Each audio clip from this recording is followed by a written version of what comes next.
आज हम बात करने वाले हैं फाइनेंशियल फ्रीडम बुक के बारे में, जिसे ग्रांट सेवेटियर ने लिखा है। इस बुक में ऑथर हमें कम समय में ज्यादा पैसे कमाकर फाइनेंशियल फ्रीडम हासिल करने के लिए 7 स्टेप प्रोसेस के बारे में बताते हैं, ताकि आप कम समय में ज्यादा पैसा कमा पाएं। इस पूरी वीडियो को हमने 12 अलग अलग पार्ट में बांटा है और इसमें इतनी सारी इन्फॉर्मेशन दी गई है कि शायद वो ओवरलोड भी हो जाए। इसलिए एक पेपर पेन लेकर जरूर बैठें, या इस वीडियो को देखने के बाद आप वापस से नोट्स बनाने के लिए भी इसे देख सकते हैं। और अगर आप पहली बार हमारे चैनल पर आए हैं तो चैनल को सब्सक्राइब जरूर कर देना। तो चलिए फिर शुरू करते हैं। कैसे मैंने 5 साल में $2 से $1 मिलियन कमाए। यहाँ ऑथर हमें शो करते हैं कि कैसे उन्होंने इन 7 स्टेप्स को फॉलो करके 5 साल के अंदर $2 से $1 मिलियन की नेटवर्थ बनाई।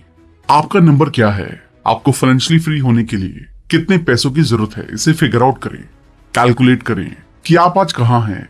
इसकी कैलकुलेशन के लिए आप अपनी नेटवर्थ कैलकुलेट कर सकते हैं। कंसिस्टेंटली मनी के बारे में अपनी थिंकिंग को अपडेट करते रहें।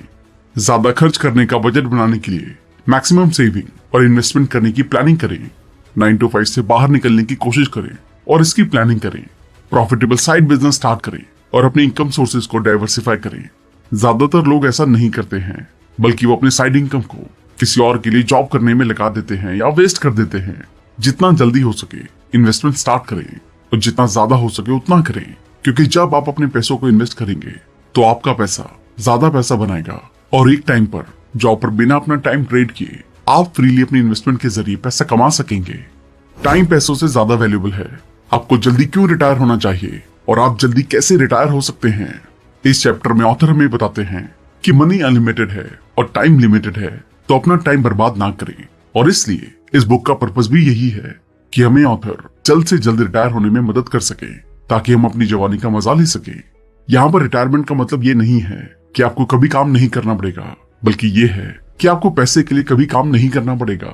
और इसी पर्पस के लिए ऑथर हमें रिटायर होने वाले ट्रेडिशनल तरीकों की बजाय नए इंफॉर्मेशन वर्ल्ड की अपॉर्चुनिटीज का फायदा उठाते हुए जल्दी रिटायरमेंट प्लानिंग की सलाह देते हैं। क्योंकि ट्रेडिशनल रिटायरमेंट प्लान में 3 प्रॉब्लम होती हैं। सबसे पहली कि यह हर किसी के लिए काम नहीं करता। दूसरी ये कि ट्रेडिशनल रिटायरमेंट प्लानिंग में लगभग पूरी एडल्ट लाइफ बीत जाती है और तब कहीं जाकर आप 60 से 65 की एज में रिटायर होते हैं। और तीसरी ये कि आप इसमें जल्दी से रिटायर और अमीर नहीं बन सकते। तो इसलिए ऑथर हमें इसकी जगह अपडेटेड इंफॉर्मेशन वर्ल्ड में जो तरीके काम करते हैं उन्हें अपनाने की सलाह देते हैं, जिन्हें यूज करके लोग हाई स्कूल में या 20 से 25 साल की एज में फाइनेंशियली फ्री बन रहे हैं। वो तरीके इस तरह हैं। सबसे पहले जॉब के साथ साथ हमें साइड बिजनेस स्टार्ट करना चाहिए। दूसरा, हमें जितना ज्यादा और जितना जल्दी हो सके इन्वेस्टमेंट स्टार्ट करनी चाहिए, चाहे वो रियल एस्टेट में हो, शेयर मार्केट में या कहीं भी। हमें अल्टीमेटली इन्वेस्टमेंट स्टार्ट करनी चाहिए। आपके नंबर क्या है ये शायद उससे कम हो सकते हैं जो आप सोचते हैं। जब डेस्टिनेशन क्लियर होता है तभी वहां तक पहुंचने का रास्ता फिगर आउट किया जा सकता है। और यहाँ पर डेस्टिनेशन का मतलब है आपकी फाइनेंशियल फ्रीडम। कई लोग सोचते हैं कि फाइनेंशियली फ्री होने के लिए बहुत सारे पैसों की जरूरत है, लेकिन वास्तव में सच्चाई ये है कि फाइनेंशियली फ्री होने के लिए हमें अपनी सोच से भी कम पैसे की जरूरत है, जिसमें अगर हम कंसिस्टेंटली सही से मेहनत करें तो आसानी से हासिल कर सकते हैं। इस चैप्टर में ऑथर हमें ऐसे पैरामीटर सिखाते हैं जिसकी मदद से हम अपनी फाइनेंशियल फ्रीडम के लिए मनी रिक्वायरमेंट प्लानिंग बनाने का टाइम निकाल सकते हैं। तो इसके लिए पहला पैरामीटर है अपनी लिविंग लाइफ, मतलब सर्वाइवल लाइफ के लिए जरूरी मनी डिसाइड करें। दूसरा कि अपनी कंफर्टेबल लाइफस्टाइल जीने के लिए जरूरी मनी प्लानिंग करें। तीसरा ये कि बिना काम करे रिटायरमेंट के टाइम आप कितने पैसे मंथली कमाना चाहते हैं। आप अभी कहाँ हैं, अपने फाइनेंसेस को क्लियर करें, मतलब कि आप मनी के टर्म्स में और फाइनेंशियल हैबिट्स के टर्म्स में फाइनेंशियल किस लेवल पर हैं, ये डिसाइड करें और क्लैरिटी के साथ इन्हें फिगर आउट करें। सबसे पहले ये फिगर आउट करें कि आपकी मंथली एक्टिव और पैसिव इनकम कितनी है। सेकेंड, अपनी नेटवर्थ को फिगर आउट करें। नेटवर्थ को फिगर आउट करने के लिए आप अपने सभी एसेट्स में से आप अपनी सभी लायबिलिटीज को माइनस करेंगे तो फाइनल नेटवर्थ कैलकुलेशन पर पहुंच जाएंगे। थर्ड, अपनी फाइनेंशियल हैबिट्स को फिगर आउट करें। इसमें सबसे पहले आप ये फाइंड करें कि मनी को लेकर आप क्या महसूस करते हैं। एक फाइनेंशियल डिसीजन लेने के बाद आप उसे कितने समय तक पूरा कर लेते हैं। कहीं ऐसा तो नहीं होता कि फाइनेंशियल डिसीजन लेने के बाद आप उसे पूरा ही नहीं करते। और earning, saving, money making, business और इन्वेस्टमेंट के बारे में आपका थॉट प्रोसेस क्या है, इन सभी को फिगर आउट करें और जितना जल्दी और जितनी अच्छी तरह से हो सके रिच हैबिट्स को अपनी लाइफ में अडॉप्ट करने की कोशिश करें। फोर्थ, अपने प्रोफेशनल स्टेटस को फिगर आउट करें कि आप अभी कहां पर हैं, मतलब जॉब कर रहे हैं या स्टार्टअप बिजनेस है या कोई बड़ा बिजनेस है, इसे फिगर आउट करें और अपने आगे आने वाले 2, 3 या 5 साल में आप प्रोफेशनली किस लेवल पर पहुंचकर लोगों को कैसे फायदा पहुंचा के अपने बिजनेस को बढ़ाने वाले हैं, इसे फिगर आउट करें। फिफ्थ ये कि आप कितनी सेविंग और इन्वेस्टमेंट करते हैं और आपकी डिसाइडेड डेट पर फाइनेंशियली फ्री होने के लिए आपको कितनी सेविंग और इन्वेस्टमेंट की रिक्वायरमेंट है, इसे फिगर आउट करें। 6 फाइनेंशियल फ्रीडम एडवाइस है, फिगर आउट करें कि अभी आप फाइनेंशियली किन से एडवाइस लेते हैं। अपने उन दोस्तों, रिलेटिव्स और फैमिली मेंबर से जो खुद फाइनेंशियली स्ट्रगल कर रहे हैं या उनसे जो अपनी लाइफ में फाइनेंशियली स्टेबल हैं, और ये डिसाइड करें कि आपको फाइनेंशियली फ्री होने के लिए किन से फाइनेंशियल एडवाइस लेने की जरूरत है। नेक्स्ट लेवल मनी, वेल्थ को तेजी से कैसे क्रिएट करें। पैसा इन्वेस्ट करने के बहुत से तरीके होते हैं, लेकिन सारे 3 प्रिंसिपल्स पर डिपेंड होते हैं। पहला इनकम, कि आप कितने पैसे कमाते हैं। दूसरा खर्च, कि इनकम में से कितने पैसे खर्च होते हैं। और तीसरा है सेविंग, कि उनमें से आप वेल्थ बनाने के लिए कितनी सेविंग और इन्वेस्ट करते हैं। तो इसलिए वेल्थ क्रिएशन की प्लानिंग करते समय आपको इन तीनों का ध्यान रखना चाहिए और मैक्सिमम सेविंग्स और इन्वेस्टमेंट पर फोकस करना चाहिए। आइए एक एक करके जल्दी से वेल्थ क्रिएशन के तरीकों को डिस्कस करते हैं। पहला है एंटरप्राइज माइंड को डेवलप करें, मतलब अपने हर घंटे और हर मिनट की अर्निंग को कैलकुलेट करें और उसके अकॉर्डिंग प्लान करें कि आप कितने पैसे कमाना चाहते हैं और उसके लिए आपको हर घंटे कितने पैसे कमाने की जरूरत है। दूसरा है अपनी 9 से 5 की नौकरी को ऑप्टिमाइज करें। इसका मतलब कि आप अपनी जॉब को देखें, आप कितनी अर्निंग कर रहे हैं और आप कितना टाइम दे रहे हैं।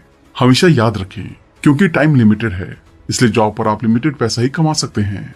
और इसलिए अगर आप ज्यादा पैसा कमाना चाहते हैं तो जॉब के साथ साथ एक साइड बिजनेस शुरू करना बहुत जरूरी है। तीसरा है अपना साइड बिजनेस शुरू करें। अपनी इनकम सोर्सेज को डाइवर्सिफाई, यानी कि अलग अलग जगह से कमाने के लिए जॉब के साथ साथ एक साइड बिजनेस शुरू करें। चौथा है अपने साइड बिजनेस को पैसिव इनकम में बदलें। इसके लिए आप साइड बिजनेस को साइड बाय साइड बढ़ाते रहें और अपना बिजनेस करने के लिए लोगों को हायर करें, ताकि इससे उन्हें भी एम्प्लॉयमेंट मिले और आपका बिजनेस आपके बिना चले और आप जॉब के साथ पैसिव इनकम भी कमाएं। पांचवा तरीका है इन्वेस्टमेंट करें, जितना जल्दी और जितना ज्यादा हो सके। फाइनेंशियल एजुकेशन, इन्वेस्टमेंट एजुकेशन को हासिल करके और शेयर मार्केट, रियल एस्टेट और जितने भी इन्वेस्टमेंट के तरीके आपने सीखे हैं उनमें इन्वेस्ट करें, ताकि अपनी डिसाइडेड डेट से पहले आप उन इन्वेस्ट किए हुए पैसे से पैसिव इनकम कमाते हुए आप फाइनेंशियली फ्री हो सकें। क्या ये इसके लायक है? कुछ भी खरीदने से पहले पैसे के बारे में सोचने के 11 तरीके। इस चैप्टर का कोड पैसा कमाने के लिए पैसा बचाना है। यहाँ हम ऐसे क्वेश्चन डिस्कस करने वाले हैं जिन्हें कुछ भी खरीदने से पहले अगर आप अपने आप से पूछें तो आपको ये डिसाइड करने में मदद करेंगे कि वह चीज खरीदना आपके लिए फायदेमंद है या नहीं। तो इस सीरीज का पहला सवाल ये है कि ये खरीदारी मुझे कितना खुश करेगी। दूसरा सवाल ये है कि इस चीज को खरीदने के लिए मुझे कितने पैसे खर्च करने होंगे। तीसरा सवाल ये है ऐसा करने के लिए मैं अपनी लाइफ के कितने घंटे ट्रेड करने जा रहा हूँ। इसका मतलब है कि इसे अफोर्ड करने के लिए मुझे कितने घंटे काम करने की जरूरत है। चौथा, क्या मैं इसे अफोर्ड कर सकता हूँ। पांचवा, इस प्रोडक्ट की कीमत बाकी प्रोडक्ट के कंपैरिजन में कितने % ज्यादा या कम है। छठा, क्या मैं इसे किसी तरह से कम पैसे में खरीद सकता हूँ। सातवां, इसके लिए कितनी कन्वीनियंस की जरूरत होगी, मतलब प्रोडक्ट को लाने और ले जाने और बनाए रखने में कितना खर्च आएगा। आठवां क्वेश्चन, मुझे इसके लिए हर साल कितने रुपए की कॉस्ट लगेगी, या मेरी लाइफ टाइम में हर साल कितने रुपए की कीमत इसे मेंटेन करने में लगेगी। नाइन्थ क्वेश्चन, इस प्रोडक्ट की एक्चुअल कॉस्ट कितनी है। 10th क्वेश्चन, ये प्रोडक्ट मेरे भविष्य के लिए कितना फायदेमंद होने वाला है। 11वां क्वेश्चन, ये क्वेश्चन इस लिस्ट में सबसे जरूरी क्वेश्चन है और वो क्वेश्चन ये है कि भविष्य में ये प्रोडक्ट मुझे कितना समय देगा। इसका मतलब ये है कि ये मेरा कितना समय बचाएगा। इस तरह से ये क्वेश्चन आपके लिए सही, फायदेमंद और वर्दी चीजें खरीदने में आपकी काफी मदद करेंगे। एक ऐसा बजट जिसकी आपको जरूरत होगी, फ्री रहकर अपनी सेविंग रेट को 25% तक कैसे बढ़ाया जाए। यहाँ बजट के बारे में बात नहीं करेंगे। बजट का एक्चुअल मतलब होता है आप अपने छोटे छोटे खर्चों में कटौती करके पैसे बचाने के लिए बजट बनाएं। लेकिन इसमें हम बात करेंगे कि आप अपने बड़े खर्चे जैसे घर, ट्रांसपोर्ट, इस खर्चे को कैसे बचा सकते हैं। तो आइए एक एक करके इन पैसों को बचाने के आइडियाज पर डिस्कशन करते हैं। घर के खर्चों को बचाने के लिए हो सकता है कि आप फाइनेंशियली फ्री होने से पहले एक छोटे से अपार्टमेंट में आप रह रहे हो, या किसी साथ पढ़ने वाले या अपने पड़ोसी के साथ अपना रूम शेयर कर रहे हो। कुछ लोग ऐसे होते हैं जो चाहते हैं कि कोई उनके घर की देखभाल करे और बदले में वो रहने के लिए एक कमरे का यूज करेंगे। इसलिए ऐसा घर पाकर आप वहां फ्री में रह सकते हैं। रहने के खर्च को कम करने के लिए आप 2 या 3 बेडरूम का अपार्टमेंट किराए पर ले सकते हैं और उनमें से सिर्फ एक में रह सकते हैं, बाकी 2 आप किसी और को किराए पर दे सकते हैं। आने वाले पैसे से आप उसका किराया देकर एक तरह से फ्री में रह सकते हैं और शायद कुछ ज्यादा कमा भी सकते हैं। इसी की तरह ट्रांसपोर्टेशन बजट के लिए आप जब तक फाइनेंशियली फ्री नहीं होते तब तक पब्लिक ट्रांसपोर्ट या किसी सस्ते ट्रांसपोर्ट में सफर कर सकते हैं या अपने किसी दोस्त के साथ अपने ऑफिस और जरूरत की जगह पर आ जा सकते हैं। इसी तरह आप इन टिप्स का यूज करके अपने हाउसिंग और ट्रांसपोर्टेशन खर्च को कम करके उस पैसे से ज्यादा सेविंग कर सकते हैं। अपनी 9 से 5 की नौकरी को ऑप्टिमाइज करें। अपनी फुल टाइम जॉब को फाइनेंशियल फ्रीडम के लिए एक लॉन्चिंग पैड के रूप में बदलें। अगर आप ज्यादा पैसा कमाना चाहते हैं और अपने फाइनेंशियली फ्री नंबर को जल्दी से हिट करना चाहते हैं तो आपके लिए अपनी जॉब को ऑप्टिमाइज करना बहुत जरूरी है। इसमें आपकी शॉर्ट टर्म स्ट्रेटेजी अपने स्किल सेट को बेहतर करके सैलरी, इंसेंटिव्स और जॉब के फायदों को मैक्सिमाइज करना होना चाहिए।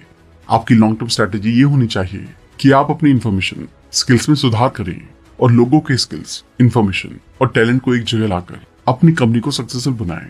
यहाँ कुछ तरीके हैं जिन्हें इस्तेमाल करके आप अपनी सैलरी, इंसेंटिव और जॉब के बेनिफिट्स को मैक्सिमाइज कर सकते हैं।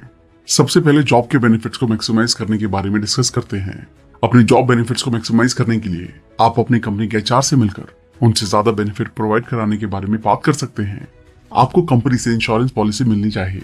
अगर आप अपनी जॉब के किसी बेनिफिट से दुखी हैं तो अपने मनचाहे बेनिफिट हासिल करने के लिए नेगोशिएशन करने की कोशिश करें। इन टिप्स को आप अपनी सैलरी ऑप्टिमाइज करने के लिए इस्तेमाल कर सकते हैं।